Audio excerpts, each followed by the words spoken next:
Hey everyone, Brendan here, and I feel it's totally unacceptable that peptides, which are giving me and my clients such an edge in sports, cognition, and age reversal, are not even being covered in the spotlight by other Western experts who only brush through surface level research.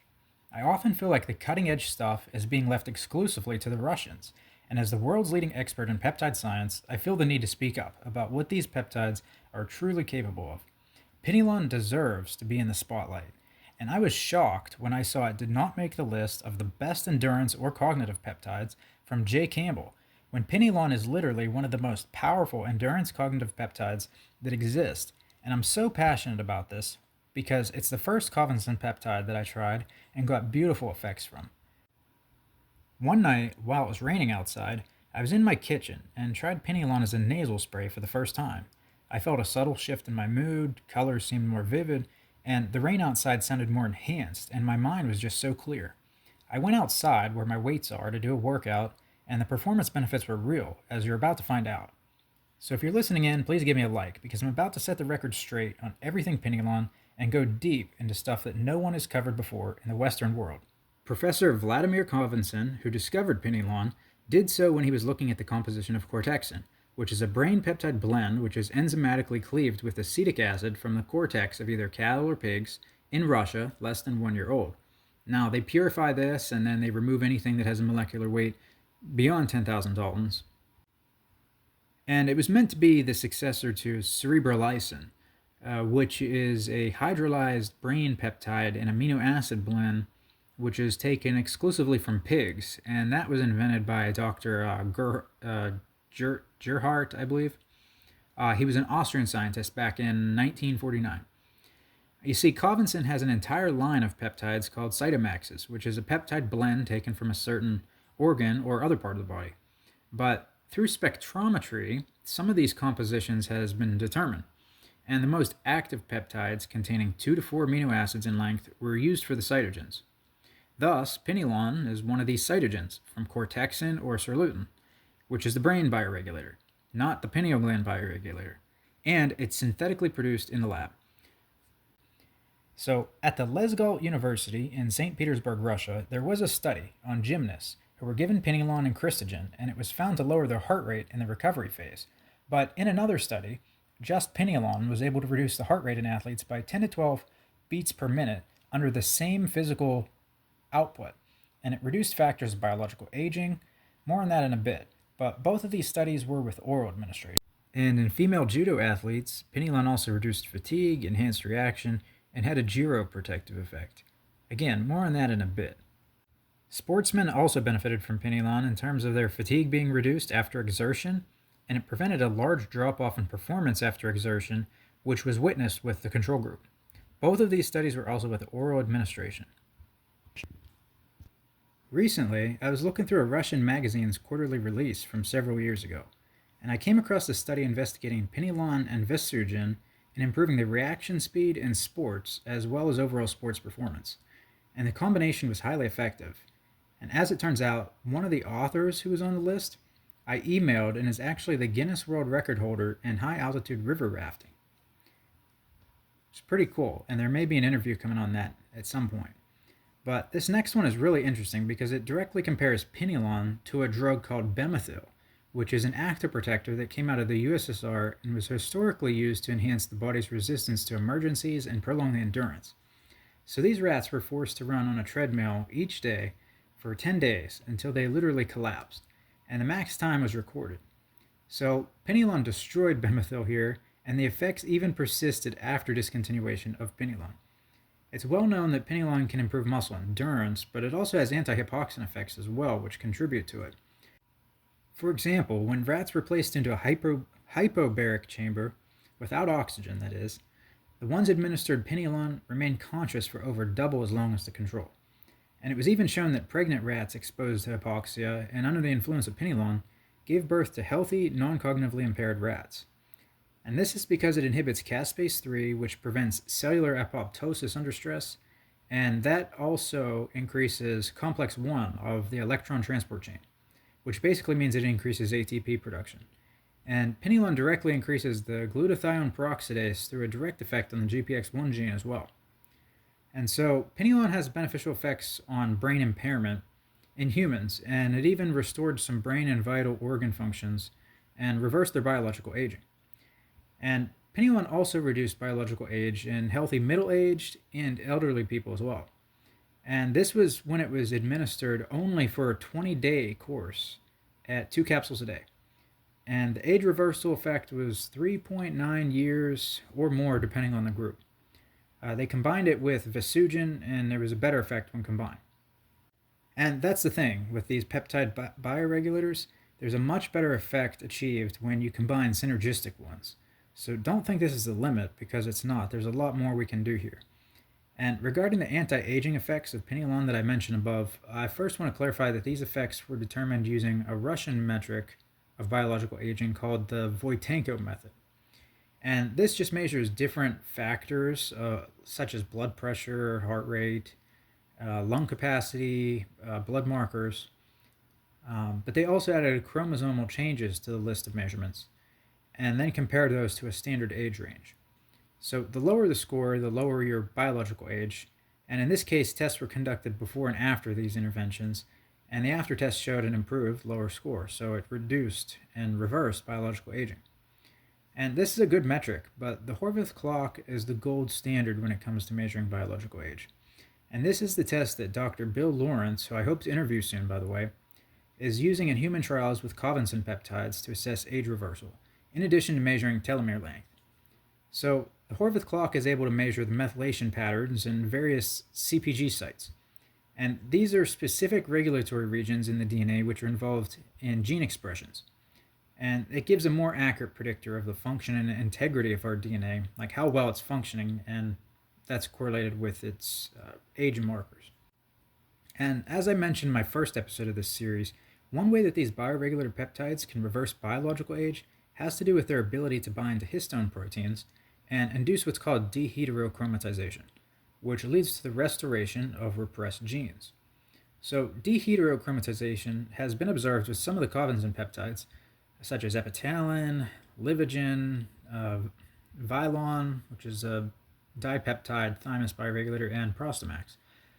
However, it hasn't been directly observed or evaluated with Pinealon. However, we do know that Pinealon affects other genes associated with DNA repair, such as GDF11, which is also one of the genes that Epitalin affects as well. Not many people know about that. And to understand what GDF11 does, I just want to give you a story. So back in the 1900s, there was this renowned scientist, I can't recall his name, who was performing blood transfusions, specifically with younger blood into older subjects. He noticed this was having a remarkable anti-aging effect on the person.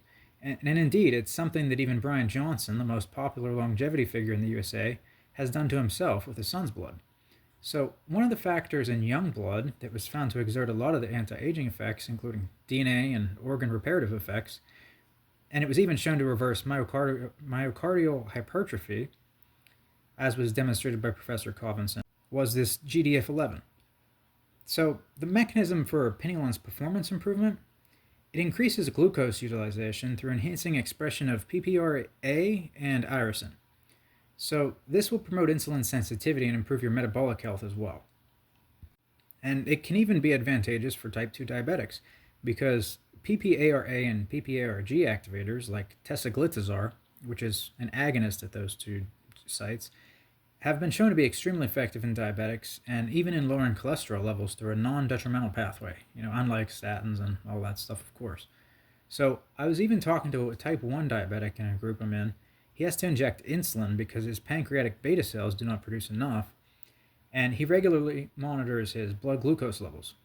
And so he told me that Pinealon made a noticeable difference for controlling and lowering his glucose as well.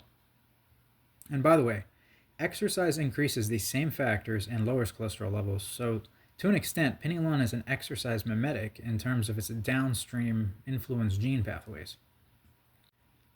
And by the way, I have a peptide mastery course that covers 60 peptides and tells you the best ones to use for your goals, how to stack them for the best possible synergy and max effect, and it includes over 300 citations in it. It's my biggest project yet.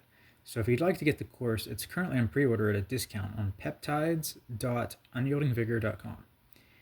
And if you're interested in boosting your testosterone, but want to avoid the dangers of common testosterone supplements, check out our free report called Toxic Testosterone on unyieldingvigor.com/toxic-testosterone.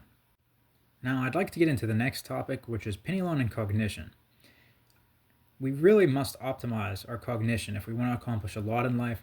And trust me, just getting through life will be so much easier for you when you are not cognitively impaired and when you're cognitively functioning well. So, Pinealon was shown to improve the intelligence in male wrestlers of young age and older men. It improved the spatial orientation in aging monkeys and increased their speed of learning by 1.5 times. And it also improved the performance in the Morris Water Maze, which is a test of spatial memory, in mice and rats. And they were even able to retain the memory even after induced with a diabetic stress. And Pinealon was also able to increase the expression of the FKBP1B gene, which is really interesting gene because it's been shown to be able to reverse age-related changes in calcium signaling and restore cognitive and memory impairments in aging rats, as well as restore the expression of hundreds of genes back the direction that they were in when you were younger. And all of this is associated with just better quality cognition and memory. And that brings me to Pinealon and traumatic brain injury and spinal cord recovery. And I actually have a story to share with you here. So last year, my mom's dog was chasing after a squirrel and it became paralyzed. It's one of those breeds called a Catahoula or something like that, which has a longer spine than some of the other dogs, and so this makes it more prone to a spinal cord injury. And she took it to the vet, and the vet said it had some herniated discs which caused nerve damage, and they did not expect it to ever be able to walk again because it was not even able to respond to pain signals on either of its feet. And they wanted to put it down, but my mom really didn't want to, and so I told her let's try to dose it with Pinealon. And so we gave it 20 milligrams per day in its drinking water, and within 1 month it was walking on its own. It's incredible stuff, really. And it turns out there's actually a patent on Pinealon for spinal cord injury, in which it was shown to work really well in mice. Now, as far as how it works, a downregulation in caspase-3 activity can help with spinal cord regeneration after injury. It basically helps prevent nerve death in spinal cord injury. And irisin, which is increased by Pinealon, because Pinealon binds to 5 sites in the FNDC5 gene. I'm not sure if I mentioned that, but that's what stimulates irisin. Irisin protects against the motor dysfunction and spinal cord injury. So then earlier this year, I actually had 2 herniated discs myself at L4, L5, and L5S1, and I was in a lot of pain. So I just decided to take some Pinealon, and I was amazed at how all of my nerve pain vanished. It was like it was never even there. So I did some research and found out that what happens is the discs themselves will in some cases release these pro-inflammatory cytokines, and these sensitize the nerve root and cause pain. So this also explains why some people with spinal cord injury don't get pain, because their nerves are not sensitized. Which brings me into Pinealon and traumatic brain injury. So there are some patents which show Pinealon improves traumatic brain injury very well in rats and humans who have had failed prior treatments.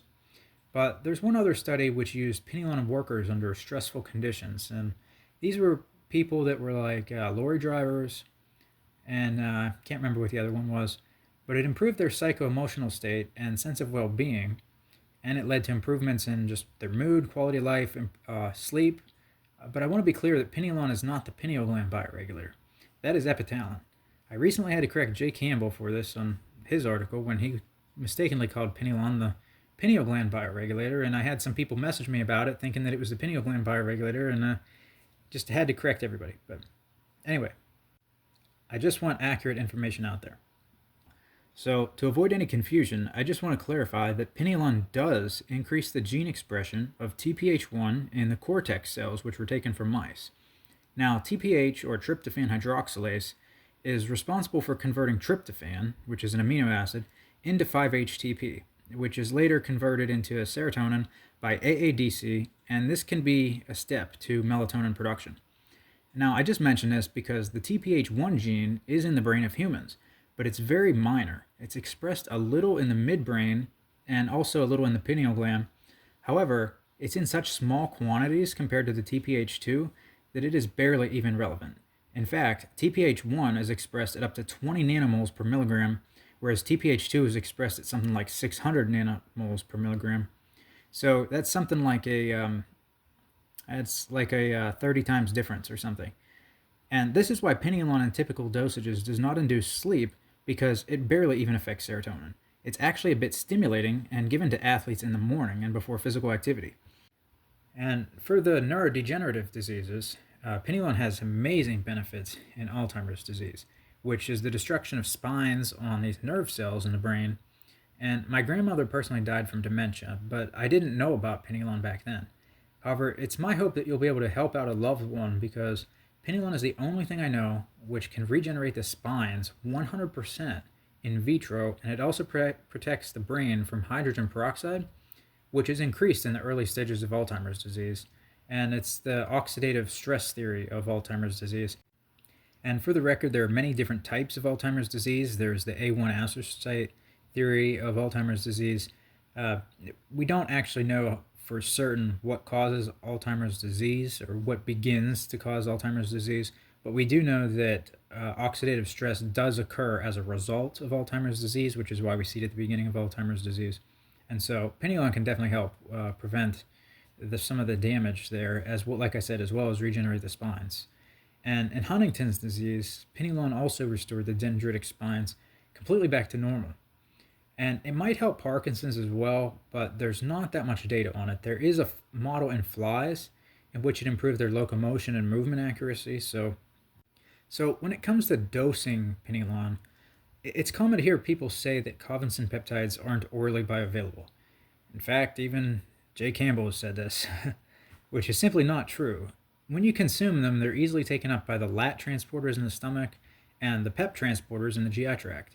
And Pinealon actually has one of the highest binding affinities to these LAT and PEP transporters. It was assessed through a molecular modeling study, which is a really recent one that just came out, I believe, at the end of 2023. And some other peptides also enhance the uptake of other peptides as well by stimulating cell surface proteins like CD98, which enhance cell membrane permeability for uptake of other peptides. And Cardilax does this, for instance. But in most of the studies with oral dosing, 1 capsule twice a day was used, and these are products by Garmonia Limited and are available on VitaStream, and I actually have a code for them if you want to get 10% off. It's CHANGEAGE10. However, for injection, the dosage for traumatic brain injury in humans was 5 milligrams in the one study, but on a different patent from Khavinson, it's listed as up to 0.1 milligrams per kilogram. So you can actually calculate that out. 0.1 milligram per kilogram would be about 6 milligrams for a 70 kilogram human. And I personally, though, enjoy the effects of a nasal spray, which for some reason isn't noted on the Pinealon patent by Khavinson. However, it is noted on other patents for other of the small peptides by Khavinson, such as Shanlutin and other tripeptides. And I personally find 2 milligrams to 4 milligrams to be an ideal dosage here if you're going to use the nasal spray. And I get mine on everychem.com because the purity has always been really good there in third-party analysis, and it's just a great site. Now, regarding the safety of Pinealon, because this is also a question I get asked a lot for some reason, the safety with these bioregulators have all been established. If you're talking about peptides which aren't bioregulators from Khavinson and are some other random peptide, then it depends on which one we're talking about, whether it's safe or not, or what the risks are. But as far as the Khavinson's peptides go, they've all been studied in humans. They've all been found to be safe. And Pinealon has been studied in athletes with blood work and organ analysis before and after its use, and it wasn't even found to have any negative side effects. As mentioned, it improves the health metrics and some biological age indicators. And its toxicity was also studied in pigs, and it noted no toxicity effects on various organs or blood, even at dosages which were exceeding the therapeutic range by 100 to 1,000 times. And this was when administered daily for 6 months by an injection. This was Brennan Henry, the world's leading expert in peptide science, with the most scientifically backed Pinealon write-up on the internet at unyieldingvigor.com/resources. Thanks for tuning in. If Pinealon sounds like something you'd benefit from, check out my Peptide Mastery course on peptides.unyieldingvigor.com. for all the details on how to use it and 59 peptides. Don't forget to subscribe and share this episode to help spread the word.